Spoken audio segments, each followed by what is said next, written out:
नमस्कार जी, सभी को नमस्कार।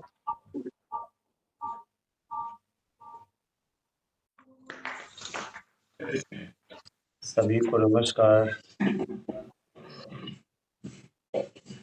चलिए किसी भी एक आसन में सुखासन, सिद्धासन, पद्मासन, वज्रासन में बैठ जाएंगे। हाथों को ध्यान मुद्रा ध्यान मुद्रा पान वायु मुद्रा में रखेंगे। 3 बार लंबा गहरा सांस लेंगे। ओम का उच्चारण करेंगे। उद्गीत का अभ्यास। सर जी नमस्ते। नमस्कार बहन।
ॐ भूर्भुवः स्वः तत्सवितुर्वरेण्यं भर्गो देवस्य धीमहि धियो यो नः प्रचोदयात्।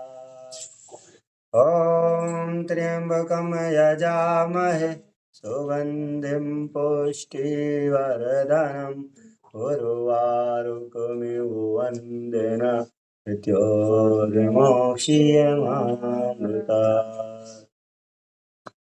ॐ सहनां भवतु सहनौ भुनक्तु धैर्यं कर्वावहै तेजस्विनामधीतमस्तु मा युषावहै।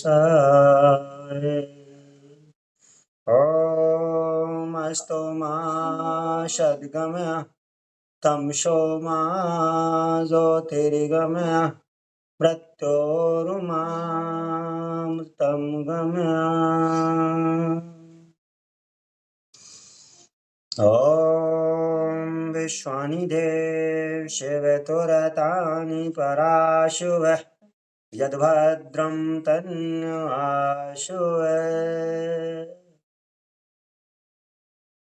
ॐ शङ्खचध्वं शामुवाध्वं शम्भो मनामश्रीजानतां देवभागं यथा पूर्व सञ्जनाना उपासते सञ्जनाना उपासते। ओम सभी को अपनी भाषा को खोलेंगे आगे की तरफ। नमस्ते। सर नमस्ते। सभी को नमस्कार। लंबा गहरा सांस भरें तो दोनों हाथों की हथेलियों को पीछे पुश करेंगे। नमस्कार। और होल्ड करेंगे अपनी सांसों को। लंबा सांस भरेंगे और होल्ड कर लेंगे।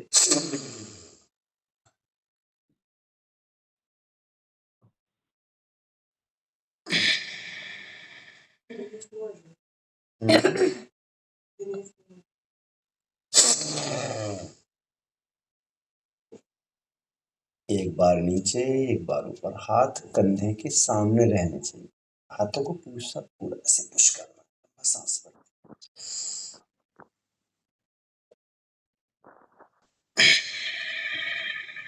सांस छोड़ेंगे हाथों को नॉर्मल।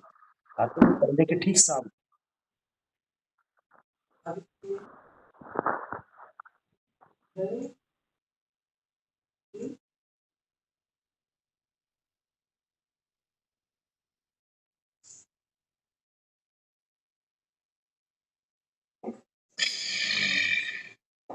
इसी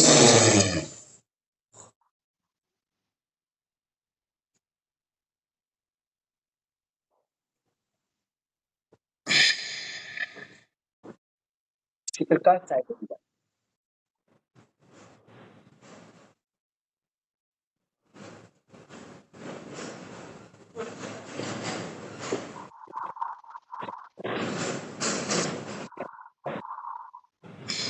लंबा सांस भर के रखना है। प्राणायाम परम तपा, प्राणी परम तप। नमस्कार। नमस्कार। हाथों को कंधे के सामने लाइए ऐसे।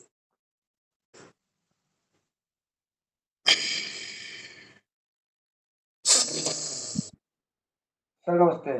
नमस्कार सर सभी को।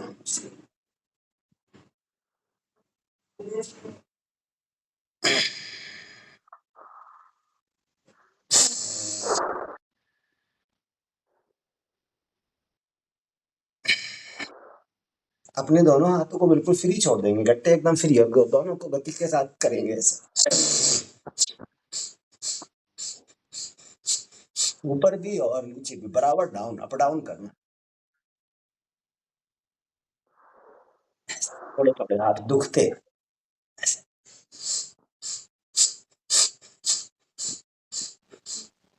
नमस्ते। नमस्कार। कमर गर्दन सीधी रखनी है, कोहनियां सीधी रखनी है। लंबा सांस भरते हुए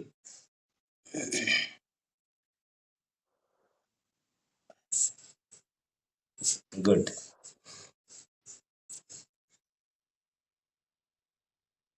दोनों हाथों की हथेलियां अपने घुटने पर रखेंगे, अपने कंधों को गोल गोल घुमाएंगे ऐसे, लंबा सांस भरते हुए।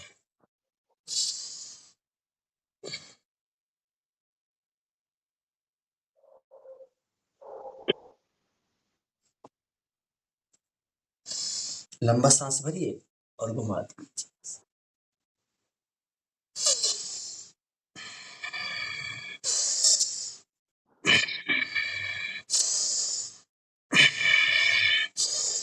गोल घुमाना है अपने कंधों को, लंबा सांस भरते हुए।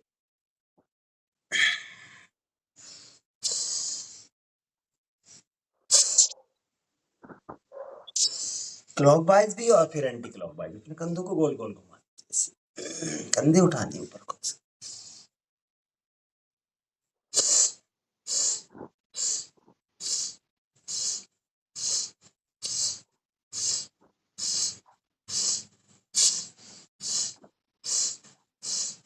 बहुत सुंदर। दोनों हाथों को खोलेंगे सीधा कंधे के ठीक सामने से, सीधे में हथेली आसमान की तरफ रहेगी, कंधे के सामने रखना हाथ और ऊंचा। अब लंबा सांस भरेंगे और अपनी उंगलियों से अपने कंधे को स्पर्श करेंगे, सांस छोड़ेंगे, हाथों को खोलेंगे सीधा, लंबा सांस।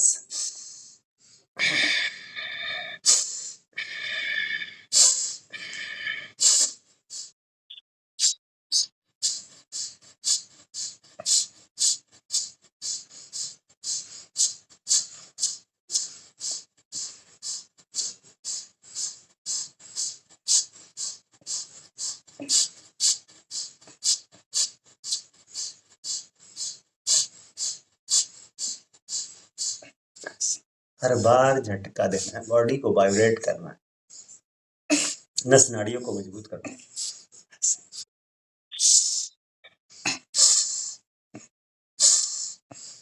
इसी प्रकार सामने की तरफ दोनों हाथ सामने करेंगे, लंबा सांस भरेंगे, अपनी उंगलियों को अपने कंधे से स्पर्श करेंगे और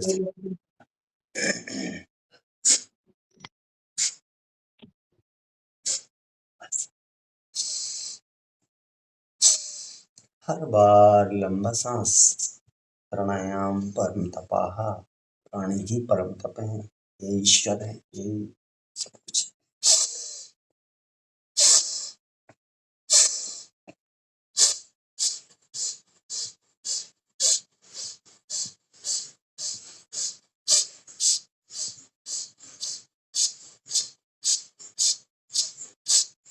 करते जाना है, लंबा सांस भरना है, करना है बस।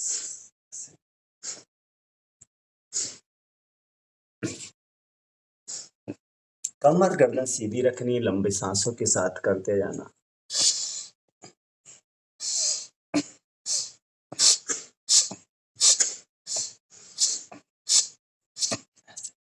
तो दोनों हाथों को ऐसे मिला लीजिए और गोल गोल घुमा लीजिए। लंबा सांस भरते हुए ऊपर और सांस छोड़ते हुए नीचे।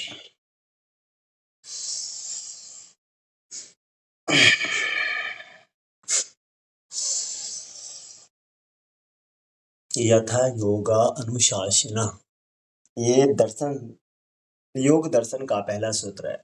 महर्षि पतंजलि ने योगा अनुशासन का नाम है। अनुशासित रहना पड़ता है, प्रतिदिन करने की आदत बनानी है, अभ्यास करना। जैसे भोजन को रोज करना ना, ऐसे रोज ही योग करेंगे तो जीवन में उन्नति पाएंगे, जो चाहेंगे सो पाएंगे।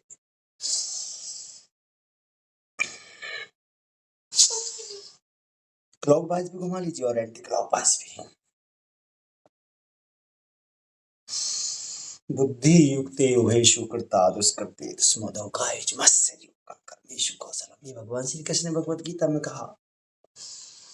इसको याद रखना, बुद्धि युक्त तरीके से योग करोगे तो जीवन मरण के बंधन से मुक्त हो जाओगे, जो चाहोगे सो पाओगे। इतना जबरदस्त।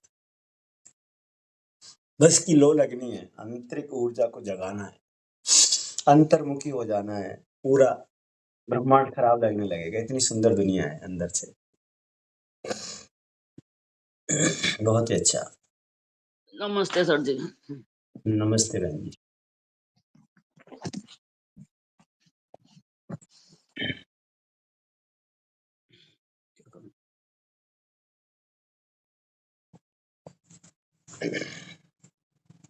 अपना वीडियो सभी से निवेदन है, बार बार करना पड़ता है, अच्छा नहीं लगता। अपना वीडियो ऑन रखेंगे सभी साथी, सभी योग साधक, सभी करने वाले अपना वीडियो ऑन रखें प्लीज।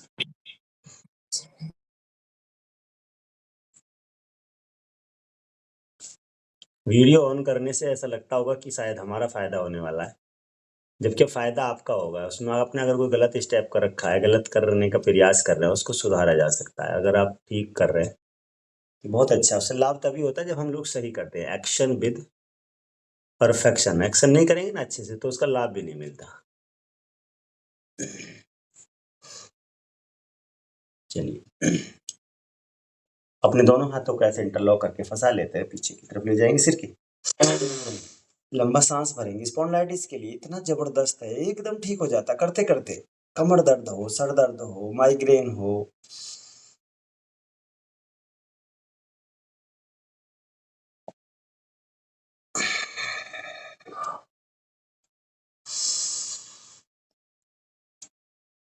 कुछ साथी हमारे अभी नए जुड़े हैं,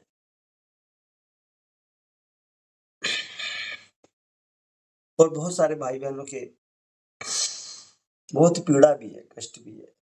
किसी के घुटनों में दिक्कत है, किसी को सिस्ट है, किसी को गांठ है। तो आदमी उसको ना मोटिवेशन मिल जाए तो उसको और ज्यादा ऊर्जा आ जाती है और ज्यादा लाभ मिलता है।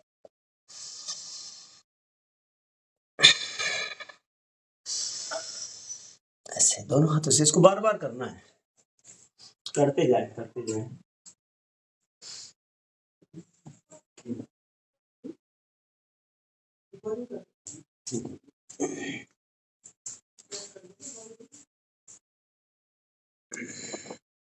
दोनों हाथों को नीचे लगा लेते हैं।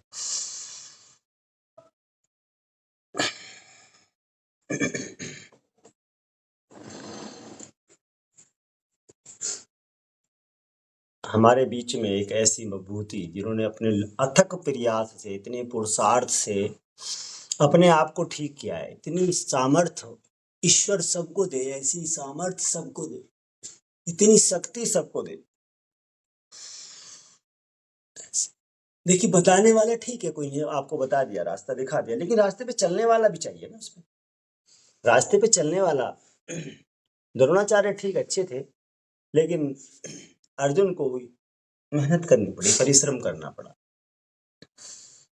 ऐसे थोड़ा प्रयास भी करना है। खाली बता देने से, मोटिवेशन से भी काम नहीं चलता, प्रयास से भी काम चलता है। मेहनत भी करनी पड़ती है, कोशिश भी करनी पड़ती है।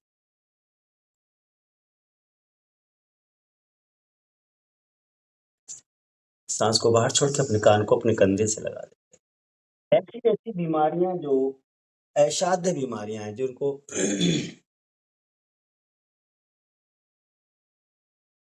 कभी कल्पना भी नहीं की गई थी। अभी कोर्ट में भी देखा होगा, बाबा स्वामी रामदेव जी को कोर्ट में बुलाया गया था। ऐसी बीमारियां जिनका प्रचार प्रसार नहीं कर सकते। ये 1952 में एक कानून बनाया गया था भारत में। भारत की जो वैदिक परंपरा थी, जो प्राकृतिक चिकित्सा की परंपरा थी, उसको खत्म करने का प्रयास किया गया था। एलोपैथी को बढ़ावा देने के लिए आप उसका प्रचार प्रसार नहीं करेंगे, उसी का सहारा लेकर के एलोपैथी डॉक्टर्स ने और पूरी टीम ने हाई कोर्ट में और सुप्रीम कोर्ट में उसकी याचिकाएं दायर की थी कि स्वामी रामदेव इनका दावा करते हैं बीमारियां ठीक नहीं होती, जबकि उनके पास एविडेंस है। गांठ है, सिस्ट है, टीबी है, ब्लड है, बीपी है, ये छोटी छोटी चीजें हैं, ये ठीक होती हैं, वास्तव में ठीक होती है। हम लोगों के पास भी सब लोग ऐसे प्रमाण हैं। किसी बहन को यूट्रस में गांठें हो जाए, सिस्ट हो जाए, तो वो ठीक हो जाती है। एक नहीं, कई सारे प्रमाण हैं, बट उसको मेहनत करनी पड़ेगी, उसको थोड़ा सा फोकस करना पड़ेगा, उसको थोड़ी सी लगातार प्रयास करना पड़ता है। हमारे बीच में हमारे शिक्षा विभाग में, बेसिक शिक्षा विभाग में शिक्षिका है, जटपुरा विद्यालय पढ़ता है ठाकुर द्वारा तहसील का, ब्लॉक डिलारी में, जटपुरा। उसमें कंपोजिट विद्यालय की इंचार्ज अध्यापिका है डॉक्टर रश्मि व्यास। उनको सिस्ट भी थी यूट्रस में, उनके घुटने में भी इतनी प्रॉब्लम थी कि चलने में बहुत परेशानी होती थी, और एम्स जैसे हॉस्पिटल ने कह दिया था कि आप अपने घुटने रिप्लेस करा लीजिए, अब कोई इसका उपचार नहीं है। और शुगर का लेवल किसी का हाई होता है, किसी का डाउन होता है, उनका अप डाउन चलता था। ये एक विचित्र घटना थी, उनके साथ काफी प्रयास किया गया। और योग से उन्होंने कैसे उस पर महारत हासिल कर ली कुछ ही समय में, इसको मैं खुद उनके मुंह से आपको सुनवाना भी चाहता हूँ, ताकि आप लोगों को प्रेरणा मिले, ऊर्जा मिले, शक्ति मिले, और आप लोग पुरुषार्थ कर पाए। तो बहन जी से निवेदन है, डॉक्टर रश्मि व्यास जी जुड़ी हैं, उनसे विनम्र अनुरोध है कि आप अपने मुखार बिंदु से अपनी चर्चा बता पाएंगी तो हमारे भाई बहनों को सहयोग मिलेगा। डॉक्टर रश्मि व्यास जी। नमस्ते सभी योग साधकों को मेरा सादर प्रणाम। मेरी आवाज आ रही है सभी को? सभी जी सुन मैडम, पा आ रहे रही हैं? है, हाँ, आ रही है, आ रही है आ मैडम, रही है। नमस्कार। सभी को आ रही है। देखिए, ये जो आज मेरे साथ जो चमत्कार हुए हैं ना, वो सब उसका सारा श्रेय खिलेंद्र भैया को जाता है, क्योंकि योग में बहुत टाइम से करती थी, लेकिन सही दिशा में नहीं करती थी। बहुत मतलब मैं 9th में, मेरी इस समय 49 एज है और मैं 9th में थी, तो आज से मैं समझती हूँ बहुत टाइम पहले योग करती थी, क्योंकि मेरे सबसे प्रथम गुरु जो योग गुरु मेरे पिता थे, लेकिन उनकी मृत्यु हो गई थी, और उसके बाद मैं करती रेगुलर थी, लेकिन शायद सही नहीं करती थी, इसलिए मुझे बहुत लाभ नहीं होता था। लेकिन जब से सर के संरक्षण में आई हूँ, आई थिंक 3 साल पहले से परिचय है, और 3 साल से लगातार मैं योग कर रही हूँ। 3 साल पहले सबसे पहले मेरी सिस्ट थी यूट्रस में 56 mm की। 56 mm समझते बहुत काफी बड़ी। डॉक्टर ने बिल्कुल ये बोल दिया था कि 100% आपका ऑपरेशन होगा, और इसको जितना जल्दी रिमूव करा दें उतना अच्छा है। लेकिन विश्वास भी था और मुझे थोड़ा डर भी लगता था ऑपरेशन से, क्योंकि एक ऑपरेशन मेरा एक्सीडेंट में हो चुका था, तो मुझे बिस्तर पे पड़े रहना बहुत बुरा लगता है। तो उस चीज से बचने के लिए मैंने सर से बताया, और सर ने मुझे बहुत सारे कुछ योगा बताए, और मैंने कंटिन्यू किया है। उसमें सबसे पहला है कपालभाति और एक अनुलोम विलोम, जो मैं रेगुलर 3 साल तो मुझे रेगुलर हो गए, जो मैं आधा घंटे दोनों करती हूँ, चाहे आंधी आए तूफान आए, किसी भी समय करूं, मैं 1 घंटा जरूर करती हूँ अनुलोम विलोम और कपालभाति। और सर आज 3 साल बाद मेरी सिस्ट बिल्कुल गायब है, यूट्रस मेरा बिल्कुल फ्रेश, सबसे बड़ी सफलता। उसके बाद मेरे पिछले 1 साल पहले सर्वाइकल हो गया था, कि आप ही सोचिए कि मैंने 1 महीना मेडिकल पे, 1 महीना मेडिकल, और मैं गर्दन यूं भी नहीं कर सकती थी, और सर आए, सर को इमीडिएटली बुलाया। सर ने मेरी जो है, मैं बिल्कुल ठीक हूँ, मतलब हल्का फुल्का रहता है, लेकिन जितना विकट था 2 मिनट में बिल्कुल ऐसी कंडीशन तो ये हो गई थी मेरी, जब पॉइंट दबाया सर ने, कि मैं बिल्कुल खड़ी हो गई थी, लेकिन धीरे धीरे बिल्कुल सही हो गया है। बहुत सारे एक नहीं, बहुत सारे रोगों की खान थी मैं, लेकिन सर के आशीर्वाद से और सर के मार्गदर्शन से बहुत सही दिशा में जा रही हूँ और सफलता भी मिल रही है। तीसरा था मेरा चश्मा मेरा आप सोचिए सर 91 में लगा हुआ, 11th में थी मैं, 91 में मेरा चश्मा लगा हुआ है, और आज कितना साल हो गया, बहुत टाइम हो गया है, और किसी का नंबर बढ़ता होगा, मेरा कम हो रहा है रेगुलर। क्या बात है। और पास का चश्मा तो बिल्कुल हट गया है। और जो अब सबसे बड़ी समस्या थी जो घुटनों की थी, जो मुझे अब बता दिया गया था कि रिप्लेस होने हैं सर, सिर्फ 1 हफ्ते में ये कंडीशन हुई है कि मैं जो नीचे जाते हुए रो पड़ती थी, चल नहीं पा रही थी, मेडिकल पे पहुंच गई थी, सर के आशीर्वाद से और सर के मार्गदर्शन से मैं देखिए बिल्कुल फिट हूँ इस समय।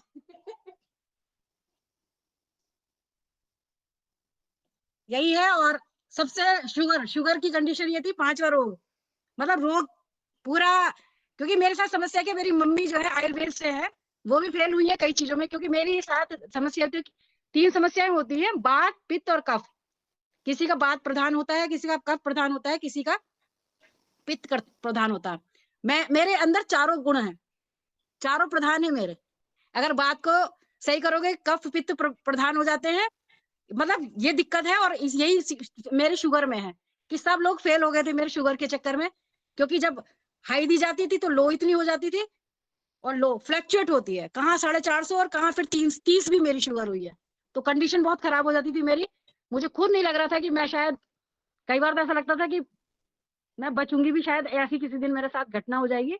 लेकिन अब कुछ टाइम से, मतलब आप कम से कम 10-12 साल, आई थिंक, बल्कि 13 साल हो गए मुझे शुगर को पता हुए, कि डायग्नोस हुआ था कि मुझे शुगर है। और जब मुझे फर्स्ट टाइम पता चला था तो मेरी 500 शुगर थी सर, फास्टिंग, और पीपी उससे ज्यादा थी, तो कि मतलब हालत गंदी हो गई थी सोच के भी कि अब क्या होगा। लेकिन इतना था कि मतलब 250-300 दवाई खाने के बाद भी रहती थी। डॉक्टर ने भी मुझे इंसुलिन कह दिया था, तो इंसुलिन, क्योंकि इंजेक्शन से मुझे डर लगता है, और एलोपैथिक दवाई मैंने कभी खाई नहीं है, क्योंकि बचपन से आयुर्वेदिक खाई है। तो सर मैं भाग आई वहां से, डॉक्टर की फीस दे के, और मैंने कोई इंसुलिन नहीं लगी, और कोई उनकी दवाई, उनकी 5,000 की उन्होंने दवाई लिखी थी, एक बार तो ले ली, वो वहीं रखी है, आज तक रखी है वो, लेकिन नहीं खाई कभी। बहुत सारे प्रयोग हैं जो आयुर्वेदिक सर ने भी बताए हैं, प्रयोग होते हैं, लेकिन मेरे साथ दिक्कत ये है कि मेरी, क्योंकि सारी प्रधान है, अब जैसे मैं गर्म चीज खाती हूँ, मेथी खाती हूँ, मेथी का सेवन करा मैंने 3 महीने, लेकिन मेरी पित्ती उछलनी शुरू हो जाती है। और ठंडी चीज खाती हूँ तो मेरा कफ प्रधान है, दवाइयां मैंने बिल्कुल छोड़ दी हैं, योग पे निर्भर हूँ। और बहुत बड़ी सफलता भी मिली है सर, कि 13 साल बाद पहली बार मेरी फास्टिंग 108 आई है सर। क्या बात। कभी मैंने नहीं देखी नॉर्मल हो गई है, फास्टिंग, मतलब मेरी पीपी एक बार को लो हो जाती थी, लो कभी नहीं हुई है। फास्टिंग हमेशा 250-300 दवाई खाने के बाद भी। आयुर्वेदिक खाती थी, मतलब चूर्ण वगैरह, जो एलोपैथिक मैंने कभी नहीं खाई है। और मेरे घर में ही मेडिकल से है, मेरे जेठ है, वो मुझे बहुत डांटते हैं, बोले किसी दिन किडनी फेल हो जाएंगी, ये हो जाएगा, और मर जाएगी, ये हो जाएगा, खूब डांट पड़ती है, लेकिन मेरी बस की एलोपैथिक दवाई खानी नहीं है। बहुत बड़ी मैं नहीं सफलता है, खाती। बहुत बड़ी उपलब्धि है, और ईश्वर और से सर ये कामना। कम से कुछ योगा सर ने बताए, और कुछ थोड़ी सी, मतलब क्योंकि बहुत जल्दी उठने लगी हूँ, पहले नींद बहुत आती थी सर, सबसे बड़ा माइनस पॉइंट मेरा था कि नींद बहुत आती थी, प्लस भी कह सकते हैं, उससे सब लोग कहते थे कि जितनी हेल्थ इशू है, वो नींद बहुत जल्दी आ जाती है, तो ये तुम्हारे लिए पॉजिटिव है। और अच्छा भी था, जैसे मैं परेशान भी होती थी, बस 1 मिनट लेटने की देर थी और फटाक से नींद। कितनी बीमार हूँ, मतलब आश्चर्य, जो मेरे माँ बाप है, उनके अलावा कोई अगर मुझे देखेगा तो हर आदमी सोचता था कि नाटक कर रही है, झूठ बोल रही थी, कि इसे इतनी परेशानी। लेकिन ये भगवान का प्रसाद था मेरे पास, कि मैं बस लेटी, 5 मिनट लगते थे मुझे सोने में, कितनी दर्द हो, कितनी पीड़ा हो, आप सोच सकते हैं। मतलब सबसे बड़ा उदाहरण, हालांकि मुझे बताते थोड़ा वो लग रहा है, लेकिन कोई बात नहीं, सब मेरे से छोटे हैं या बड़े हैं। जब मुझे लेबर पेन हुए थे ना सर, जो मेरी बड़ी बिटिया हुई थी, नॉर्मल हुई है, 280 शुगर, वो थी मेरा ब्लड प्रेशर हाई, और पहला रिकॉर्ड तो डॉक्टर भी आश्चर्य कहता है कि नॉर्मल कैसे हुई है। बड़ी बात है। शायद ये योग से, अनुलोम विलोम और ये जो करती हूँ मैं, उसका प्रताप है। और सर उस पीरियड में मैं सो जाती थी, लेबर पेन आए और 2 मिनट मिले और मैं सो गई। आप सोच सकते कितना सोना महारत हासिल थी मुझे, कमांड से सो। और अब मेरी नींद बिल्कुल गायब हो गई है। जनवरी से लेके मैं मुश्किल से 4 घंटे सोती हूँ सर, जो 12-12 घंटे सो सकती थी। जिस समय चाहो उस समय सुला लो। बहुत सुंदर। और बड़ी फ्रेश रहती हूँ सर, पूरे टाइम फ्रेश। जैसे जैसे दिन में ऑक्सीजन स्कूल का से आने के लेवल बाद अगर मैं 2 घंटे नहीं सोई ना सर, तो मैं कुछ नहीं कर सकती थी शाम को। और अब मैं कुछ नहीं सोती हूँ। रात को मैं चाहे 12 बजे सो जाऊं, चाहे 1 बजे सो जाऊं, मैं 3 बजे 2:30-3 के बीच में उठ जाती हूँ। क्या बात है। अच्छा, और 2:30-3 रात को बजे 11 बजे उठने, तक कंटिन्यू काम। 2:30-3 बजे उठने के जी बाद फिर क्या करते? 3 बजे उठ गए, फिर क्या करेंगे? सर, मैं योगा करती हूँ। मैं 1 घंटा योगा कर चुकी हूँ सर अब तक। बहुत बधाई आपको, मैं बहुत बहुत 45 मिनट शुभकामनाएं। 45 मिनट कपालभाति कर चुकी हूँ सर। देखिए, सब लोग इससे मोटिवेशन ले सकते हैं, सब लोग इससे प्रेरणा ले सकते हैं कि योग के आगे सारी एलोपैथी हो, होम्योपैथी हो, दूसरी पैथियां हो, सारी पैथियां बिल्कुल। फेल हैं। इसका कोई तोड़ नहीं है। अब जितना करेंगे उतना पाएंगे। और ये मुझे इतना बहुत डराया गया था ना, इतना डराया गया था, शायद और कोई व्यक्ति हो ना, मेरे परिवार के हर व्यक्ति डरा हुआ है मेरे से कि ये मरेगी और सबको मारेगी। क्योंकि दवाई डॉक्टर के पास जाते हुए दिखा भी दिया हस्बैंड के या बच्चों के कहने से, लेकिन मैं दवाई कभी नहीं खाती सर। देखिए, कितनी भयानक स्थिति में बहन जी ने अपने आप को यूट्रस से लेकर के, घुटनों से लेकर के, शुगर से लेकर के, आपका चश्मा से लेकर के सारी समस्याओं से निजात पा ली। और नींद देखिए, योग करने वाले की नींद छोटी और गहरी हो जाती है। मैं कई बार इस बात को बताया भी है। जैसे हमारे ऋषि मुनियों ने बताया कि लोगों का लगातार ऑक्सीजन लेवल बढ़ने से माइंड शार्प रहता है। थकान हमेशा माइंड की होती है, तब नींद आती है। सर, मेडिटेशन करने से नींद कम हो जाती है और सपने बिल्कुल नहीं आते हैं। बहुत सुंदर, सही बात। तो बहन जी के लिए मैंने बधाई इस बार, मैंने और ईश्वर से कामना है, प्रार्थना है कि आप 100 साल तक जिए और ऐसे ही पानी लेकर पिए, एकदम स्वस्थ रहें, मस्त रहें। चलिए, बहुत बहुत बधाई, धन्यवाद। तो और लोगों के लिए भी ये संदेश है यार। सर, योग से गुस्सा भी कम हो जाता है। मुझे बिल्कुल, गुस्सा बहुत आता एंग्जाइटी था, के अब पता नहीं अपराध कहाँ चला बिल्कुल गया खत्म वो। हो जाते हैं। बिल्कुल सही। नमस्ते मैम। नमस्ते नमस्कार मैडम, मैम। नमस्ते। नमस्कार। बस थोड़ा सा प्रयास आपकी मेरी करना है, थोड़ा मुलाकात सा तो पार्क और में हुई आपको थी आगे घूमते चलना है। जी मैम, बिल्कुल। समय स्टार्टिंग में देना। सबसे पहले मैं रतन मैम से पार्क में मिली थी सर, बहुत टाइम पहले, जब अब योग से भी नहीं जुड़े थे। जी योग जी से जी। जुड़ी हूँ, पार्क भी छूट गया अब तो मेरा। अब नहीं जाती पहले हूँ बहुत पार्क घूमते। में। जी जी जी, बिल्कुल। नहीं तो मैं तो कई साल से मॉर्निंग वॉक पे